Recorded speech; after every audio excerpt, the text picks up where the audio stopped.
y compris l'homme le plus important du pays. Le Manolo marocain a du pain sur la planche. Il va falloir tenir la cadence pendant une bonne quinzaine de jours. Pour tout le monde, en effet, l'issue de cette Coupe d'Afrique ne fait aucun doute.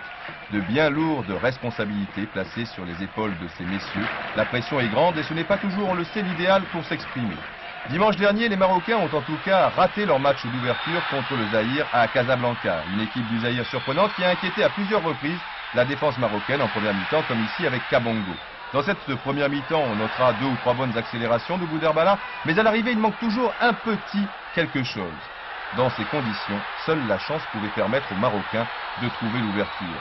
La chance comme ici, avec cette reprise ratée de Crimo de la tête qui surprend un joueur zaïrois. Main dans la surface, c'est le plus indiscutable des pénaltys. 42e minute, Crimo trompe Mericani d'une manière un peu douteuse. Enfin, disons que si l'arbitre l'avait fait retirer ce pénalty, nous n'aurions pas vraiment crié au scandale. 1-0 à la mi-temps et le Zaïre qui inquiète toujours Azimi, le gardien marocain, en seconde période. Coup de théâtre un peu plus tard. Kéry, le milieu de terrain marocain, est expulsé par l'arbitre éthiopien, M. Tesfaye. Le Maroc se retrouve à 10 pour la dernière demi-heure. Une occasion pour El Adaoui, bien lancé par Crimo à la 74e minute, mais Mericani arrête tout et ce qui devait arriver arriva à 2 minutes de la fin. Une belle déviation et une non moins belle reprise de Lutoniado. Un partout, cela ne sera peut-être pas aussi facile que prévu pour le Maroc. Et on dit que c'est grâce à toi, à ta musique qui bat, le mal s'en va quand tu es là.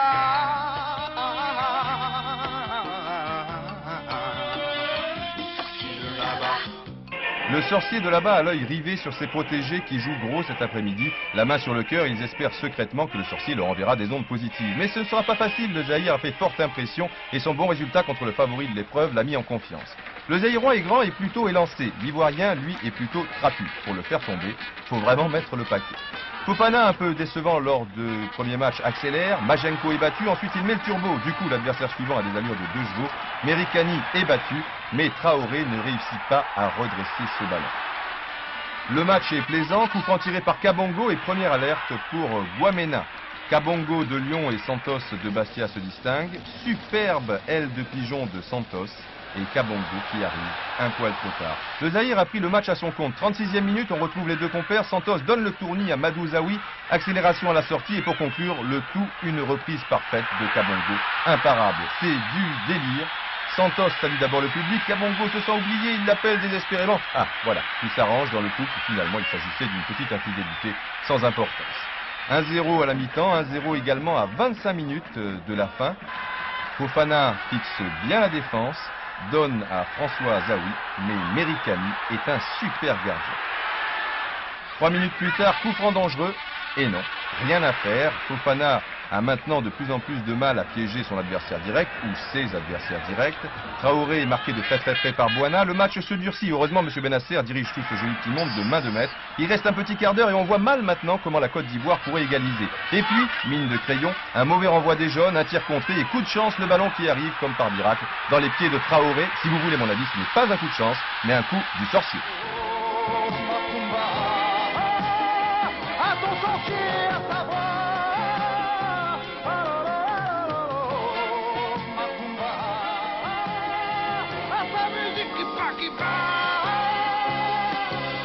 Un partout, Zaoui et Santos se congratulent, mais les Zaïrois sont très déçus. On avait un petit problème dans l'axe principal parce que le libéraux il était blessé et c'est comme ça que ça nous a posé des problèmes et on a pris un bibette. C'est vrai que pour nous, le match nul de cet après-midi, je pense que c'est un échec. Nigeria-Égypte. Un match nul est suffisant pour le Cameroun. Même chose pour le Nigeria, mais contre l'Égypte, ce sera beaucoup plus délicat. Favoris pour la qualification, Cameroun et Égypte. Voilà, vous avez vu l'essentiel de cette première semaine. Les Africains n'ont pas fini, semble-t-il, de nous enthousiasmer. Ils sont toujours aussi déroutants. Ils caressent toujours aussi bien la baballe. Ils ont toujours des gestes techniques d'une grande pureté et des qualités athlétiques étonnantes. Les gardiens de but sont vraiment remarquables et surtout très spectaculaires. Un arrêt, il relâche, se reprend bien. Quelle souplesse. Mais là, vous croyez que c'est terminé. Non, on a droit encore à une cabriole. Vraiment, un autre monde.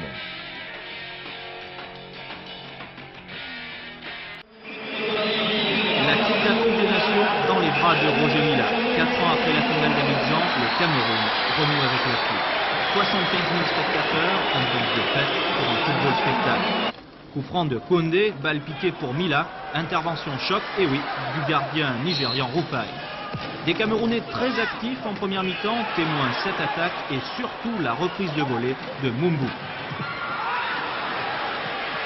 Les Green Eagles du Nigeria vont réagir en seconde période. Contre-attaque et un tir-canon de Mbozu sur la transversale. Un seul but au cours de cette rencontre. Roger Mila crocheté, vous allez le voir, dans la surface de réparation. Penalty indiscutable et penalty transformé par Koundé. 1-0, score final. Les Lions indomptables du Cameroun ont ramené la coupe à Yaoundé.